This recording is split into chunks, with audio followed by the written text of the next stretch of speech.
All right, so we are live on Facebook. This is Live at Noon Central, hosted by Faith Builder Workbooks. And I am with Matthew Hawkins, who is, his official title is Campus Missionary for the Chi Alpha team at the campus of Sam Houston State University. And I would give you a little bit of background about Chi Alpha, but I think this is a great segue into Mr. Hawkins here. So, Matthew, before you get into Chi Alpha and telling us what Chi Alpha is, tell us a little bit about your story and what Chi Alpha does, and how you became affiliated with Chi Alpha. Yeah, for sure. So as you know, we met back in high school. Back when I was in high school, I was a field athlete, as you were teaching discus and shot put. I grew up going to that school, Cypress Christian School, out here in Cypress, Texas, and grew up there since kindergarten. Grown up in the church since even before that. So I've always just known about Jesus, and then didn't really start taking my faith seriously until about senior year of high school, and then went to college. Went to Sam Houston, about 90 minutes north of Cypress. And day one, I was moving into my dorm, and some guys from Chi Alpha came and introduced themselves to me and wanted to hang out with me. And ever since then, they've been some of my closest friends. I saw their relationship with the Lord, and they love small groups. Right. So tell us a little bit about Chi Alpha then. And for those who don't know Texas geography, Cypress is a suburb of Houston, Texas. So Sam Houston State University is in Huntsville, which is about 90 minutes north of Houston.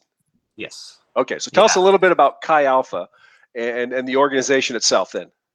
Yeah. So Chi Alpha, it was founded by the Assemblies of God Church back in like the 40s. And it is a campus ministry. So there are, I think, around 300 or so Chi Alphas in the U.S., just on various college campuses from Alaska all the way to Florida, to Texas, to Maine, just all over the place. They are big into small group discipleship. So basically, it's just we have a small group leader, and they go out, find a bunch of guys or girls, and we just meet once a week and really just kind of share Jesus with each other. Lead by example, basically. Just kind of live life, invite people into our lives, and share Jesus that way. Okay, so when you talk about discipleship, tell some of our viewers who may not be too familiar with that term what exactly that means in the eyes of Chi Alpha and what you're doing with it. Yeah, it's basically we have a saying. It's called living life with one another. What we do to disciple others is we just invite them into our lives. We want to be friends with them. Just go pick up groceries with them, invite them over to our house to play video games or board games. If we need to do a study night, we'll just do a study night at our kitchen table, something like that. We just want to really live life. And in doing so, we lead by example. We live as a Christian should live. And that invites people to be like, you're different from everyone else. Why is that? Which then provides an awesome opportunity to share about Jesus. It comes up naturally, and it's not like, you need Jesus right now. It's not super confrontational either. It's just we try and do it really naturally. So this is a Christ-centered life, living by example, with really the goal of turning others to Christ, or having them find that hope and their salvation in Christ that you found. Exactly. Yeah. Okay. So tell us a little bit then about the work of the organization itself. It's targeting college students, and what exactly does the organization of Chi Alpha do as an organization? Yeah. The biggest thing that we do is just campus outreach. We are out there on college campuses, just starting conversation with people. Sometimes we'll toss a frisbee around in the center of campus, invite other people to come join us, and find a way to just bring up Jesus, or just bring up something Jesus related. Ask them about their history, ask them about what do you think about this? We're really big into that. So any day of the week, you can find somebody from Chi Alpha just out in the center of campus, just talking to some person, just trying to be their friend, trying to share about Jesus. Just being friendly. Okay. So you showed up on the campus of Sam Houston. Some Chi Alpha members showed up and were just, friends to you. Yeah. Tell us about that experience and how it has guided you through your college experience, because you're graduated, you've got your degree, Yes. so you've completed your college journey. So tell us how Chi Alpha really helped you through that college journey. Yeah, definitely.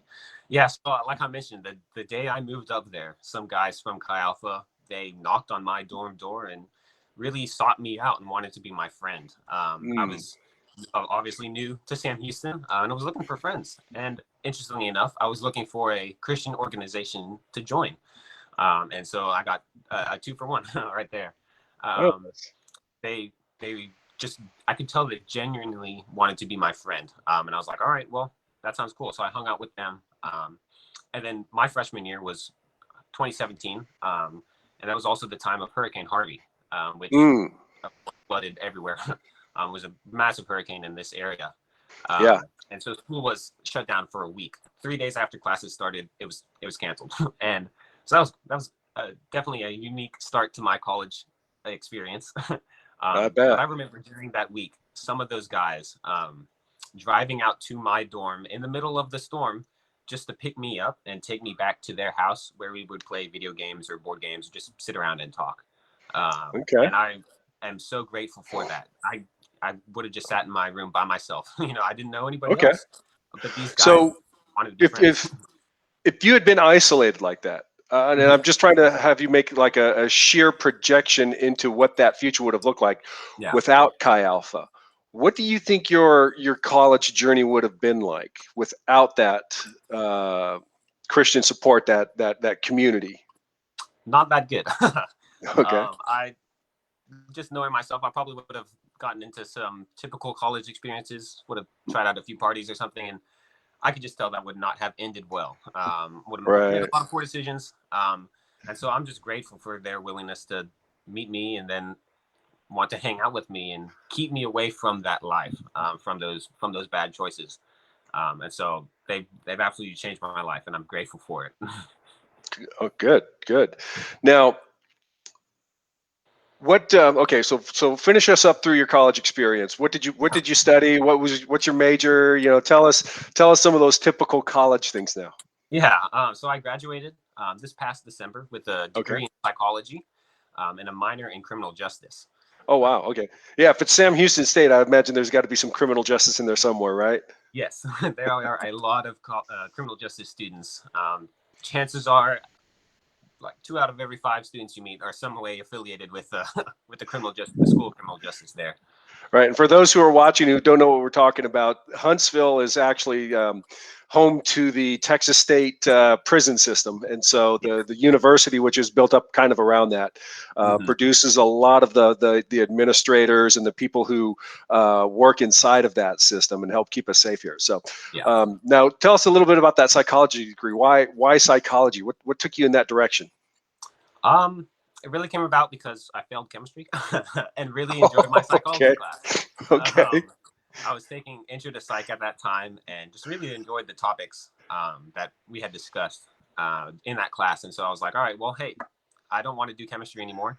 This is a nice, Okay. easy alternative. So I switched over to psychology and honestly loved it. It was really fascinating just getting to learn about just kind of how the human mind works Yeah. and people's responses and just how people grow up. And it was Yeah. really, really cool, really fascinating to me.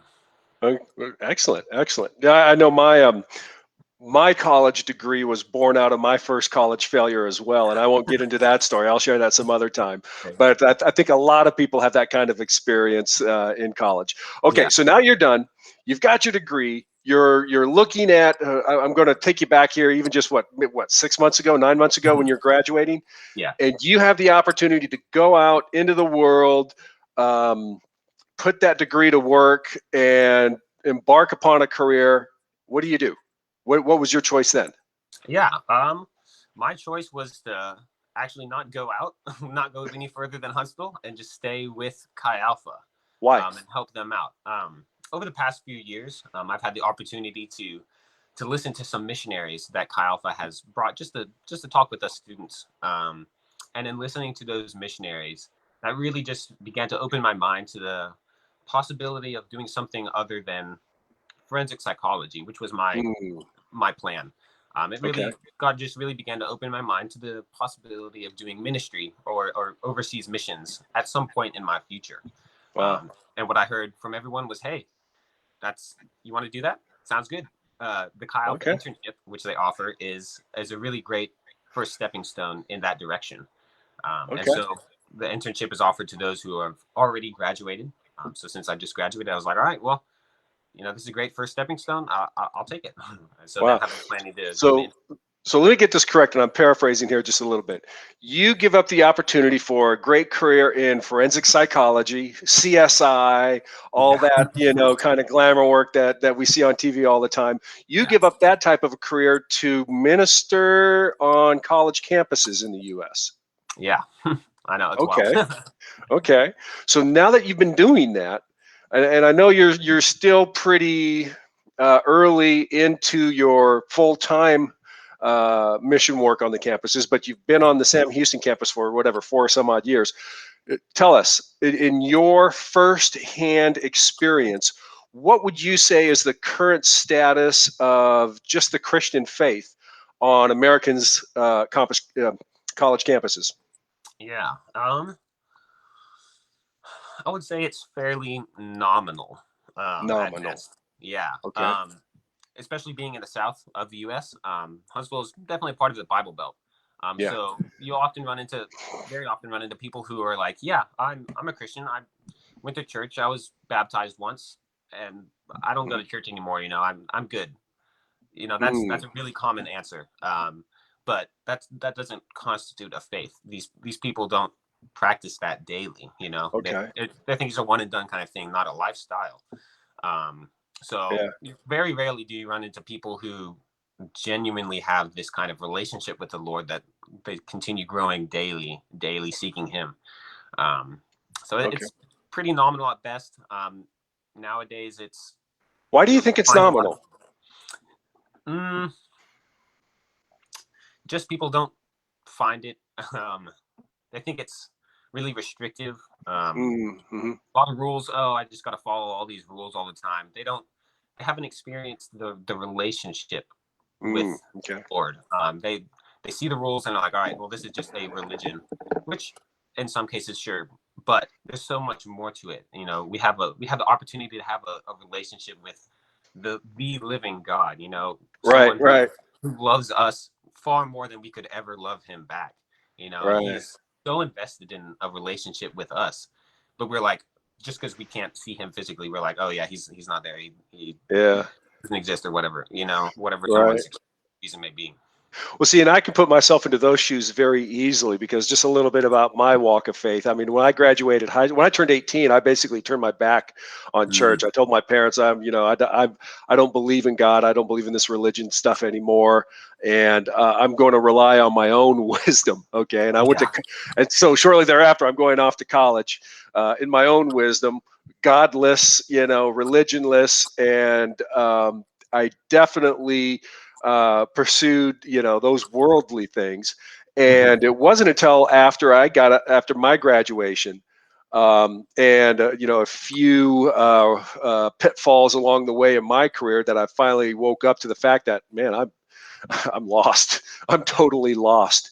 And at that moment when I was lost and I cried out and I said, God, if you're there, if you're real and you're there, here's my life, you can have it. Well, to me, God showed up. And it wasn't until afterwards I realized God was always there, right? Yeah. But Yeah.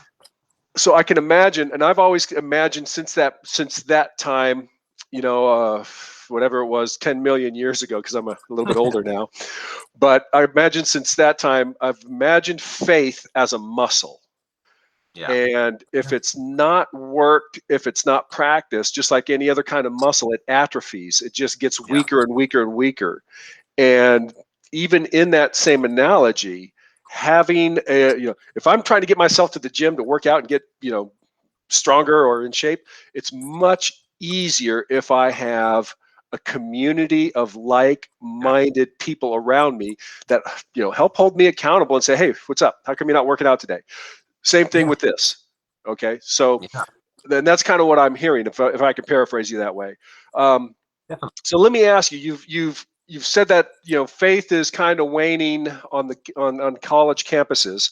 What would you say are a couple of the most reasons or pain points why that's happening? What do you hear most, especially coming out of the pandemic and people being Yeah. isolated?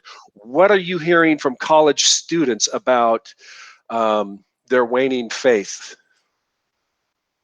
Yeah. And what advice would you give to those people? Yeah. I say some of the biggest like pain points that you mentioned that I just experience daily on campuses would be like depression and anxiety, Mm, especially in regards to like faith and religion. A lot of people have been hurt by the church, just as a fact. yeah, Church is built of humans, and humans mess up a lot. um, that's true. and a lot of people have been burned by that. And so there's a lot of apprehension in regards to faith and religion, a lot of anxiety when it comes to that, and even just depression as a result of whatever their situation may be. And Mhm. especially because of the pandemic and the isolation for a year plus, that causes a lot of anxiety in people, and being Yeah. isolated a lot leads to depression oftentimes. Students nowadays on the college campus, like 41% of them across all the U.S. campuses suffer from some diagnosable form of anxiety, and that's just absolutely mind blowing. Wow. That is such a prevalent That's a issue big in number. today. Yeah, gosh, and that's not even counting like people who also suffer from depression in addition to anxiety, and just a whole other host of other things that people are Okay. struggling with on the college campuses. What would you And say my to them if somebody in this audience right now, if say we have a college student that's watching right now or watching the recording of this, suffering from that, what would you say to them? Yeah, really find a community, find people who are willing to love you and who are Mm. willing to drive out in the middle of a hurricane to pick you up and take you back to their house. People Yeah. who truly love the Lord, and who will love you unconditionally. That's what saved me from a lot of anxiety and a lot of depression. Is I had a community of people who cared about me, and who were willing to listen to my problems and provide solutions to the problems, and be like, hey, I want to help you get back on your feet. Here's what you can do. Right. Just really find some really strong believers, who can help guide you back to the Lord, because of course Uh-huh. he works miracles, and he's the best help we can ever have. But it Okay. So helps what if having. the voices, but what if those voices of doubt and start saying there aren't people like that in my life. There's nobody out there because Yeah, I think almost everybody has gone through a period, whether it was a short, a few hours or a few weeks, or if we're a longer period of any kind of like anxiety or depression, feeling down like that. And speaking from personal experience, I've been in a place like that, in my past, where the voices, the lies, my own thoughts start telling me, "You'll never find love." The, it's just not out there. yeah, What do you say about that? yeah. That's tough. I've been there too. It's Yeah. really hard. Um, my biggest piece of advice would cry out to God.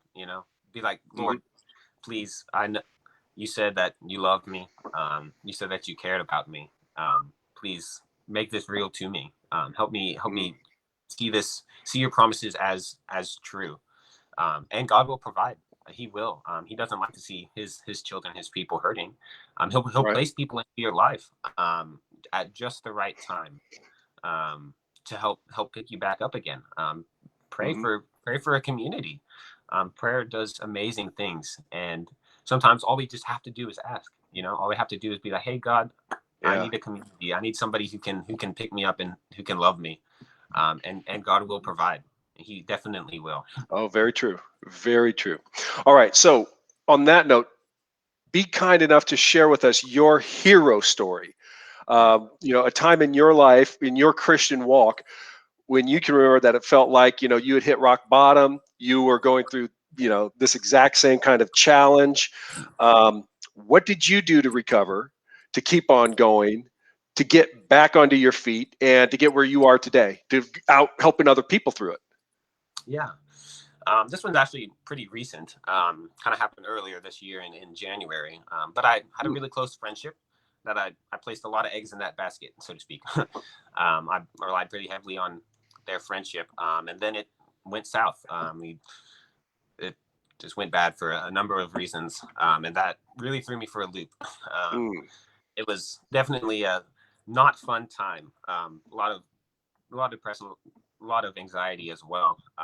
Just constantly thinking about, oh, what could I have done better? You know, why did it have to go like this? Blah blah blah blah blah. Okay. You know, just this keeps happening. You'll never be able to have a close friend again because blah blah blah, whatever X, Okay. Y, and Z. You know, How, just how, any how did it lie that was change? out there. How I'm did sorry. you start getting? How did you start getting out of that? That mindset, that trap. Yeah. I just kept pressing into God. I kept reading my Bible. I kept praying every day, you know. And yeah, there were a lot of times it wasn't easy. It definitely was not easy to believe that, oh yeah, it'll be better one day. But I just kept Hmm. praying like, God, I know you have something better in mind for me. And so even though it's all dark and grim right now, I keep trusting in you. I know you're there. Hmm. I kept saying that to myself over and over again. God, even if I don't feel like you're there right now, you said it, I believe it, you're there. And so I really Right. kept pressing into him. Really kept Okay. pressing into him. Yeah. And what changes did you see? Or Yeah. Over time, I became less anxious, less depressed, which is I'm mm, grateful for. You know, I can start to see the light on the other side of the tunnel, so to speak. It's still not all better. You know, it takes time. yeah. And when it's all done and through, I'll know it'll been for a reason. And I definitely seen a lot of growth in myself. Just constant. I've learned to constantly forgive, which is Oh yeah. Jesus tells us 70 times 7. You know, Right. Right. always forgiving. See, and I So love I love the disciples' response to that. Lord, give us faith. yeah, definitely. Forgive 70 by 7, and their reply is, give us more faith. Yeah, I can't tell Definitely you how need it, many don't times you? I've prayed that. Yeah. Oh, all right. Well, look into the camera today. Look, and share with our viewers, what your profound lesson is out of this. The advice that you would want them, that you would hope that they would remember from this interview, from your experience, and encourage them. Yeah. My biggest piece of advice to anyone who's out there listening is just press into God. Really, really seek Him. Just even and all it takes is just open your Bible, read a chapter a day. You know, that's what Right. maybe 15 minutes a day. And just start with little tiny prayers. If you're not a big prayer, just be like, hey God, I need you today. Please guide me. Thanks. You know, it doesn't have Yeah. to be super eloquent or anything. Just Yeah. really just press into Him, and then when you look back, you'll be able to see just how much He has done for you and how much He's been orchestrating your situations for your good. Yeah. Um, so keep Even pressing into just as simple as, God, show up today, make yourself known to exactly. me, show Yeah. yourself to me just a little bit, you know. Yeah. All right. Well, I'm going to switch gears on you. Thanks so Yeah. much for sharing a lot of your personal background and your personal story, and what's going on college campuses. So I Yeah. want to shift gears just a little bit here, and focus more now on Chi Alpha. Yeah. Um, Tell us what really has inspired you to go into Chi Alpha, and not that forensic psychology career. Yeah. Again, listening to the missionaries that they had brought, just Mm, it was so inspiring just to hear stories of what God was doing in other countries, and just hearing people's lives that had been absolutely radically changed. Just I was became so excited. You know, I was like, God is still moving today. He's doing these mm, wonderful, wonderful things. And I kind of want to be a part of that. You know, I want to be able yeah. to be used by God to help somebody just have an awesome radical experience with Him. And So it's not the paycheck. no, gosh, definitely not. Okay. Ministry work does not pay well. Okay. So and I'm going to get a little personal here. I mean, are you getting a benefits package, some kind of paycheck at all from Chi Alpha to do this work on America's college campuses?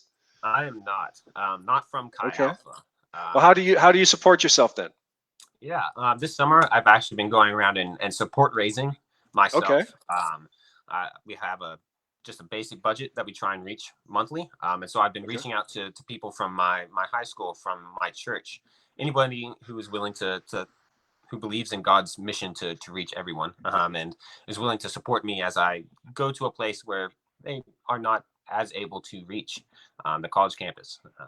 A lot of people are older generation, and they just aren't able to reach college students as well as a college student. I mean, just a recent college student, and so they want to be able to help in whatever way they can, and so I've been able to support raise through that. Okay. What is your budget? What is your fundraising goal or support raising goal? Yeah, I'm trying to reach $2,000 a month. $2,000 a month. Okay. Roughly my cost of living. Yeah.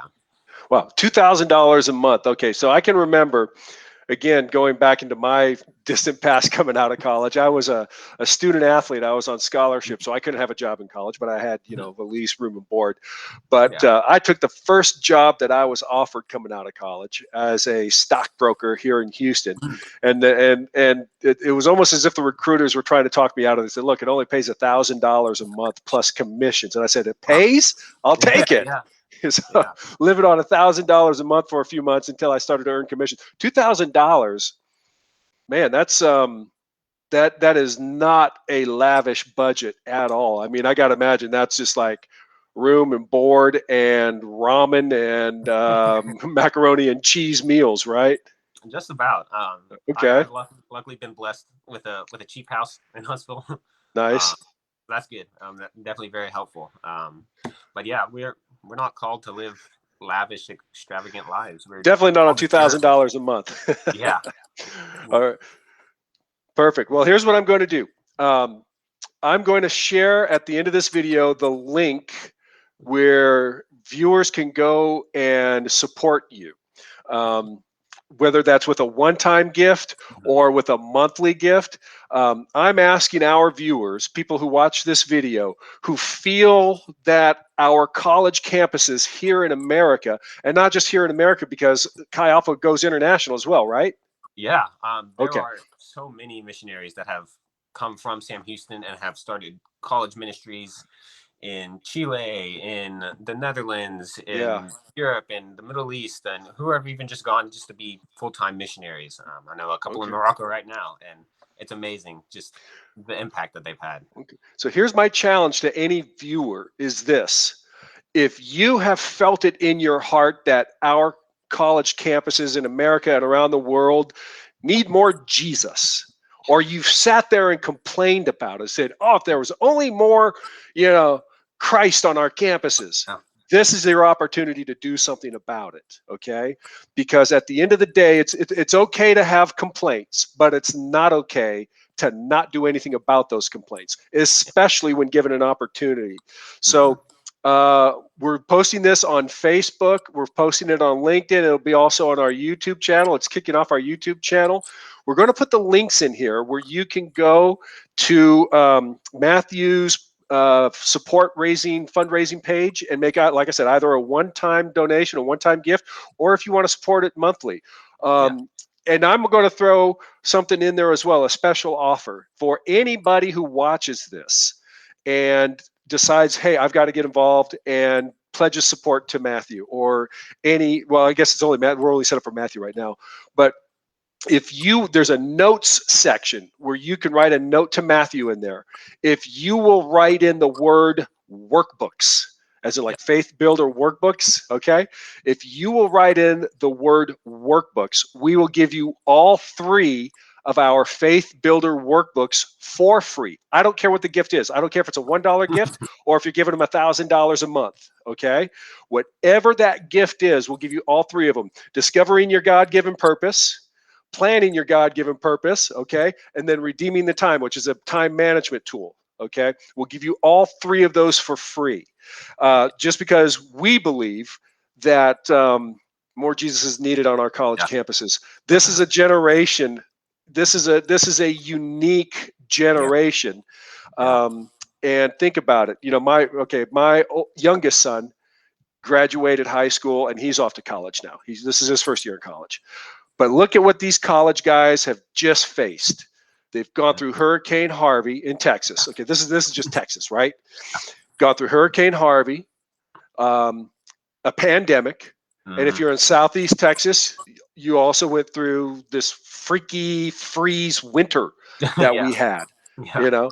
So we've gone through a lot of things that were all designed to isolate people, to isolate students, Yeah. keep them out of schools, keep them away from each other. It's hard to travel in a flood.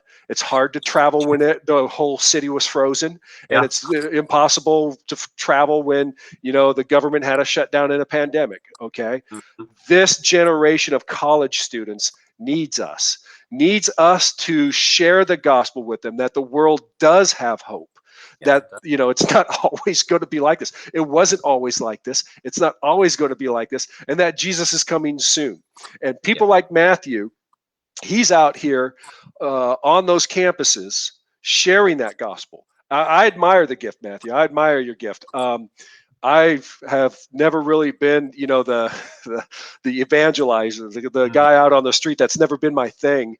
And of course, God called me somewhere else. I'm a prayer partner for the Joel Osteen ministry at Lakewood Church, and I never thought I was a prayer guy. Mhm. But when God pulled me in that direction, I discovered it was a gift. So I have an immense respect for what you're able to do out there, talking to complete strangers. Yeah. Think of the peer pressure that I can imagine, the peer pressure. And my career is sales. I'm good at talking to strangers, Yeah. but I can't recall any time when I've talked to a stranger about about the good news of Christ Jesus, Yeah. right? That is a gift, and we Oh. need to support it. So, got that special offer coming in there. Any last words from you, Matthew, before we sign off on today's version of Live at Noon Central? Yeah. Again, just keep pressing into God. He's got amazing, amazing things planned for the future. Amen. Especially for this generation. This generation is going to do something awesome. Amen. So Well let's said. Jesus. Well said. Well, we'll post this on Facebook. It'll be on our YouTube channel. It'll be on our LinkedIn page as well. Hit the links. Give Matthew support. Get the workbooks for free. And again, God bless you and keep you. May he cause his face to shine upon you. May he be gracious towards you and give you his peace. We love you. Jesus loves you. And there's only better things coming. Thanks for Amen. watching, guys. Thank you. All right. Bye-bye.